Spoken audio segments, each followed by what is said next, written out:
Hey everybody, it's Dan Latto speaking. Hope you're well today. So welcome to the Property Cash Flow Show. Today is a Wednesday, and in today's session I want to talk to you about property sourcing and about how you can actually get a head start from everybody else. We're actually outside, it's nice and sunny. The house inside is colder than it is on the outside. I've actually got the heating on inside. I come outside and it's sunny and it's nice and warm. I still got my hoodie on though. It's a little bit warmer than it is in the UK right now anyway, which is nice. So property sourcing, let's talk about that. Obviously, we're in the last week of November and it kind of feels a bit December-ish to me anyway. Like, where has this year gone? We've done some amazing stuff this year, I can't deny that. But the time has just flown, hasn't it? March took like 6 months, so it seemed. But here we are, end of November. And in this session, I want to talk to you about what can you do today that's going to even make December feel a little bit better, like you've done some work. And also, more importantly, what's 2021 going to be like for you? And how can you get a head start on everybody else? And so one of the big changes that I make, and I continually have to make in my life, and I find it very difficult to do because I'm pre-programmed not to do it, is to plan and to allocate tasks and jobs and stuff to other people to get them to do it. And actually, I do find myself these days, when someone says, Dan, can you do this? My first point is, can I get somebody else to do that so I don't have to do that? What is the framework that's needed for me to get somebody else to do that? So for example, right now, we've got a digital marketing agency that generates leads for clients. Brilliant. And our other businesses that we're acquiring generates leads for them as well. But the bit where a lead is generated and it actually gets quoted for, that's the bit that I want to next plug in. And that's something we're going to do. We're going to start creating a sales team, a follow-up team, that kind of thing. But in order to create something like that, which is a little bit complicated, you need to have some kind of framework that's outlined, that's in a diagrammatic form, that you can easily look at and go, okay, what's the next bit that I need to fix? And it's exactly the same in your property sourcing journey as well. So for example, if you've not got leads coming into your business right now for property sourcing, so this is basically people who need to sell their properties quickly. They've got a property problem, they've got a money problem, they're going through a divorce, there's been a death in the family. There are all sorts of different reasons. They're moving to Europe and never coming back to the UK, that's me. But like, if you've not got those leads coming into your business, that's one of the first fundamental bits that you need to sort as a property sourcer, okay? And we go through this on a daily basis. Sometimes leads are coming in and other times leads are not coming in. So we're continually tweaking the framework around lead generation.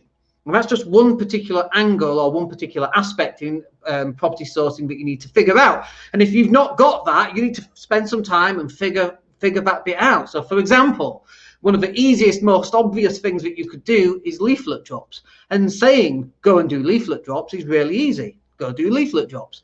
Actually doing the leaflet drops and organizing the leaflet drops, that's a really complicated piece of engineering to get that up and out, especially if you're not going to be the one who's dropping the leaflet. So let's give you that framework now and let's do it together so we can actually work it out. So what do we need if we were going to drop some leaflets? What do you think we need for leaflets? We need the leaflet, right? If you can't drop a leaflet unless you've got leaflets. So part of the framework is you need to get some leaflets, obviously, right? Now, leaflets. Before we even get leaflets, though, what's the other thing that we need to get? Well, we need someone to design the leaflets. And so when you're writing down a framework, you need to be asking yourselves, these are really obvious questions. So we need designing. But for me, these are really obvious questions, but people are like, no, I need leaflets. And that's it. They get stuck because they don't know what the next steps are to getting leaflets. So number one, you've got to find a designer. You go to Fiverr, or you go find somebody on Facebook, or you ask in a Facebook group who does your leaflets. And actually for leaflet design, there are specific property sourcing leaflets, companies that design them. Don't ask me what they are, go and find them, do a quick Google search. But they design leaflets for estate agents and property sources. Get one of their designs. One of the great designs I saw was, you know, the Royal Mail while you were out, and it's a card, and they had a card that looked like that, and it said, while you were out, we dropped this leaflet and we want to know if you want to sell your house quickly for cash, and that kind of thing. That was very good design, but you can go find that online. So number one, you gotta design them. Number two is you need to place an order. You need to order some leaflets. Okay, now it's not just about ordering leaflets. How many leaflets are you going to get? So you need to know how many. And you also need to know what size. And what I would do is I would order a small number of leaflets. A6, by the way, is easier to drop than A5. You know, A6 is half A4 and half A4 again. So that's A6, right? A5 is half A4. A6 is half A5. Does that make sense? So how many, like, go get 2,000, 3,000. I know you can get much bigger discounts for more leaflets you buy. But in my experience, this is what happens. You get all excited, the designer creates a leaflet, you get 20,000 leaflets, and right there is a really obvious spelling mistake. Even though you've looked at the leaflet a million times to check spelling, there's always a spelling mistake in a really obvious place. I don't know why that happens. It's just one of nature's rules, it seems. How many leaflets and what size? And bear in mind, the smaller the size, the less they are in terms of cost, but also the less of an impact, but also easier for the leaflet dropper to actually drop them. Which leads us on to the third bit, who is going to distribute? So who distributes? Now you've got a choice of three here. So you've got you, let's put that as A. B, you've got a company can drop them. Let me check you can all see that. And apologies for the handwriting, it is dreadful. You're absolutely right. And C, your own leafleters. So let's put own leafleters. So if you're doing them, it's like, you know, you're going to drop maybe 800, 900, maybe 1,000, depends how big the walkway is up to the house and where all the properties are and the type of properties. But if you're going to do them, you might, let's just say, drop 1,000 a day. Okay, and you know, you might have a full-time job, let's say, so you're going out on a Saturday and a Sunday, you're missing the family, you're missing the kids, you might actually want to miss the family, you might want to miss the kids, I don't know, but you're having to do them. You're going to drop 2,000 on a weekend, and honestly, on 2,000 leaflets, how many calls do you think you're going to generate from that? Not enough is the answer. So that's the problem. If you're doing it, it doesn't cost you anything, so it's very cheap, but it does cost you your marriage, which is very expensive.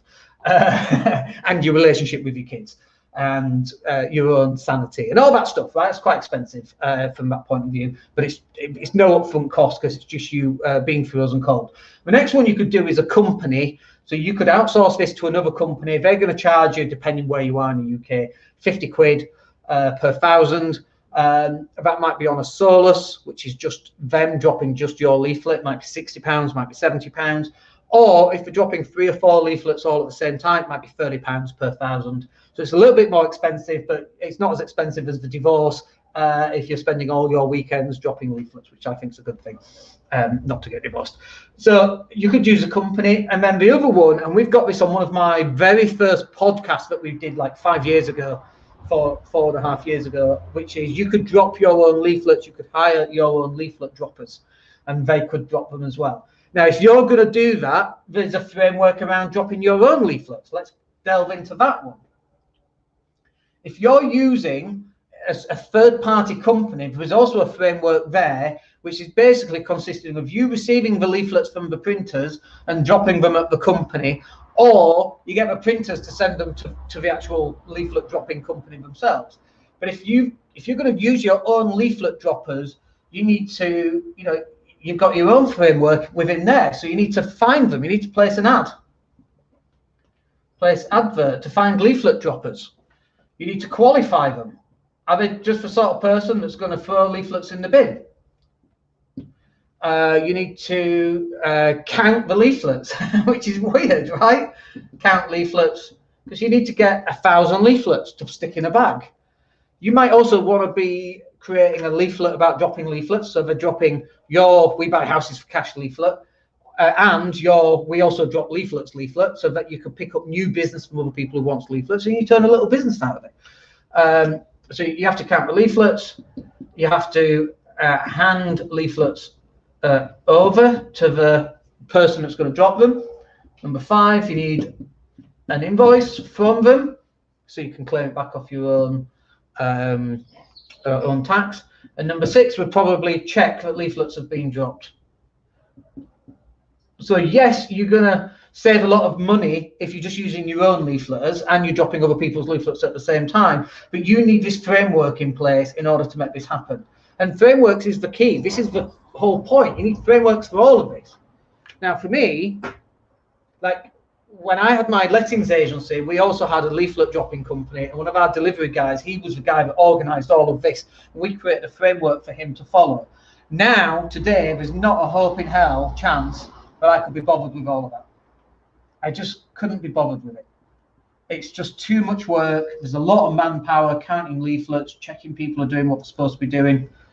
So for me now, not that we actually drop leaflets anymore because we've got a different way of sourcing deals, but you've got to source deals somehow. So for most people, leaflet drops. But if we were to do it now, we'd probably just pay a company and we'd do like a group drop or a solo drop, but probably a group drop. I think our group drop's fine, by the way. If you've got 3 or 4 leaflets and yours is there and it's bright orange with in white, sell your house in 30 days with a website address on it and a phone number, and call Bob now, like that would work really, really well as far as I can see, as far as I'm concerned. So something like that stands out from all the other leaflets. Do people pick up leaflets and throw them in the bin? The ones inserted into newspaper, I think absolutely. But the ones that land on the floor, 3 or 4 leaflets, someone's going to pick it up. You've got to get them in that instant, that very first instant, less than 2 seconds, you've got to get them. Do you want to sell your house in the next 4 days? Okay, so this is on leaflet. This is the framework. You've got to get someone to design them. You've got to choose how many and what size, and then you've got to work out the distribution. And then the next bit on here is who answers the phone. Who's going to answer that phone? And what a lot of people do is they send them to their mobiles, and then the phone rings. Nobody leaves messages, by the way. Oh, they'll just leave a message, won't they? No, they won't leave a message. Nobody leaves messages anymore. I don't even have voicemail on my phone. I don't want people leaving a message. I remember working at Dell. You have 28 new voicemails. Like, oh my gosh, you literally spend all day listening to your voicemail, writing the phone number down and phoning people back. I just switched mine off in the end. I'm like, it would say, do not leave a voicemail, send me an email. That's it. And if people did, great. And if it didn't, fine. But I actually switched mine off now. But people don't leave voicemails. You need a call center answering system. So you've got you've got divert, which, so it goes to you and then it diverts to voicemail, or you've got a call center. And this is the one I prefer. When we ran the lettings business, we had 1,500 calls every single month, and every single call got answered. No matter what time of day it was, they all got answered. And so this is your framework for dropping leaflets, right? Now, if you want to get leaflets, if you want to get ahead, you need to start developing frameworks for various aspects of your business, whatever aspect that might be. When we talk about to clients about from their digital marketing point of view, we're really looking at what the framework is. And when we give them a quote, the quote is based on a framework. This is what we want to happen. These are the steps that we have to implement to make it happen. And this is the cost of making this happen, and everything's done for you. We create the PDFs, we create all that stuff, right? All the websites, all the landing pages, we connect it all together, we test it, we make sure it works. Because a lot of times the people are incapable of creating a framework because they don't know how to do it, or they think they don't need a framework. They go, well, leaflets are obvious, and they're off they go on their own little thing, and 3 months passes. Whereas if you've got this framework, you could have this, okay, design week 1. Let's just put 1 there. So week 1, in fact, I don't need to because we can put it here, week. These are your weeks. So week 1, I want to get the leaflet designed. Week 2, I'm going to place the order and wait for the order to turn up. I'm also going to decide how many I'm going to get and what size. You should have decided your size before you design them, of course. Number 3, week 3, okay, I've got my adverts out on Gumtree and I'm now looking for people to drop leaflets, or you're investigating companies that can drop them for you. And then number 4, like week 4 should really be week 3, setting up the phone system. And this right here is 1 month's worth of work. And you should be then dropping 10, 20, 30,000 leaflets by month 2, 3, 4, 5, and 6, whatever, right? But this only works because you've got a framework and you've associated how much time you've got for each one. Because I can tell you, through coaching clients, I go, okay, have you done your leaflets? And we're like, week 8. And we go, no, I've not designed my leaflet. And it's like, dude, we've been doing this for 8 weeks. Well, do I put a girl's name or a boy's name? Do I put my picture on or not my picture? Do I put a mobile number on or not a mobile number? It's like, dude, you should have given yourself a target, make the decision and get the leaflets done, rightly or wrongly, but they're done by week 1 and they're designed. That's what you should be doing, and focus on that. This is why we don't have large print runs to begin with, because you might want to go back and change that after your first 1 or 2 or 3 or 4,000. You might spot an error. You might go, oh, I want to change it to a girl's name. I want to put my mobile on. I want to put please text, please WhatsApp. Everybody uses WhatsApp these days because it's free, unlike text messaging, for example. So all that should be designed in week 1, and you've got to start giving yourself timescales so that, okay, week 1, if you get to Friday on week 1, your leaflet's not designed, you've only got one thing to do. Let's get the bloody thing designed so that week 2, you're not falling behind. By the time you get to week 4, you should be out and dropping leaflets. And certainly, well, probably at the end of this, if you use this particular framework, that's what you should be doing. But this is just one framework for one aspect of your business, which is called leaflet drops. What about answering the phone? What's the framework for answering the phone? And it's like, come on, Dan, I don't need to know a framework for answering the phone. And that's why most businesses fail, because they don't think they need this stuff, and they all need it. If you've ever read, what's it called? The E-Myth by Michael Gerber. E-Myth means entrepreneur myth. One of the very first things he asks people to do is work out how are you going to answer the phone and make sure that everybody answers it in exactly the same way. And that's exactly what you should be doing. That's a framework. Everybody answers it in exactly the same way. Everybody closes sales in exactly the same way. Why would you have one guy who's really good at closing sales one particular way and another guy who's dreadful at closing sales because he does it a different particular way? Why not get the way that works and teach it to everybody else? That's a framework. So framework, like I've got a framework for spelling. So for example, when I want to spell, I see the word in my head and then my eyes go up and my eyes are closed and I can read, usually it's on a sign and I read the sign. That's how I do a lot of my spelling for like difficult words, like restaurant or guarantor is always a hard word I always find. Anyway, framework for answering the phone. So number 1, what would it be? So somebody phones, brilliant. Now you've got to decide who or where are they phoning. And for me, it's obvious. It should be a call center. So let's go with that, call center. We're open 24/7. If you get 18 phone calls all at the same time, every single phone call will still get answered. That's why you want to use something like that. Number 3, what do you want the call center to do once they've answered the phone? Now, this is one of my little bugbears about call centers. Yeah, Mr. Latto's not available at the moment, and the guy goes, okay, I'll phone back. So what happens is this goes into a loop. Somebody phones, the call center answers it. I'm not available because I'm never available because it's a call center. I'll call him back. They then phone. I'm never available. I'll call him back.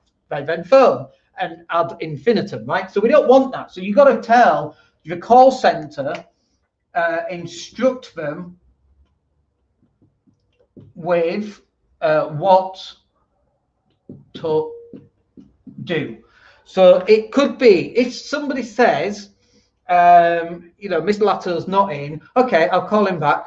Oh, well, there's no point in calling back because we are a call center handling all the calls that Mr. Latto takes, and then we email him with the name and the phone number. You can tell the call center to let the people who are phoning have that piece of information, because now the person phoning goes, oh, I get it. Yeah, my name's Bob and this is my phone number. Great. Then, once you've instructed them what to say, that should be, then you want to instruct them, instruct on what to do. Instruct on what to do. So now they've answered the call, Sally's phoned. What do I want them to do? So actually, I want them to email. I always check email. I check email quite often. Or and text.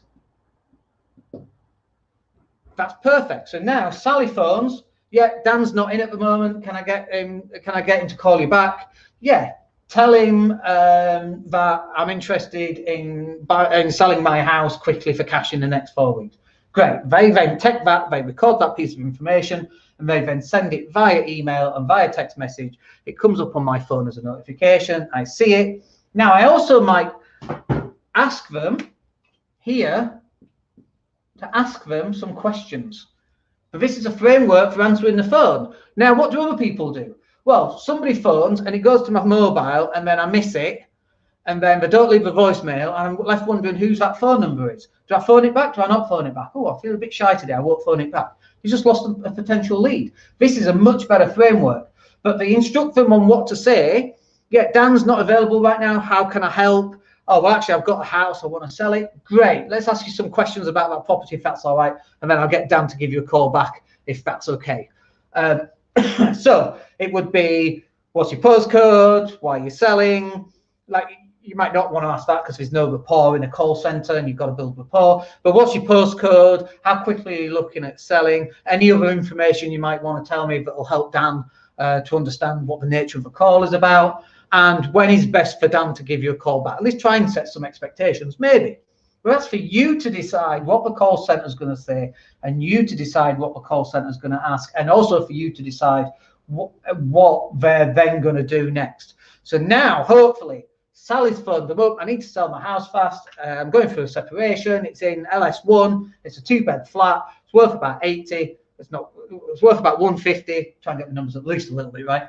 Worth about 150. The mortgage is 60. Like, imagine getting all that information, and you might not get all that information from the call center because some of that's quite personal information, but you might get some of that information. Then I get an email saying, Dan, Sally, she needs to sell quick. She's going through a separation right now, and she wants to move very quickly. She's met a man off the internet, and she's off to live in Australia. Brilliant. I get that on my device. Hey, Sally, it's Dan. I called you as fast as I could. I understand you've met a man and you have to meet him in Australia. I have to run away with him. Wonderful. Sounds fabulous. What can we do? Can I book an appointment? Can I come and see you? That right there is a framework for answering the phone. And you should be having frameworks for bloody everything. Whatever it happens to be, you should be writing down these, because these are essential aspects of your business.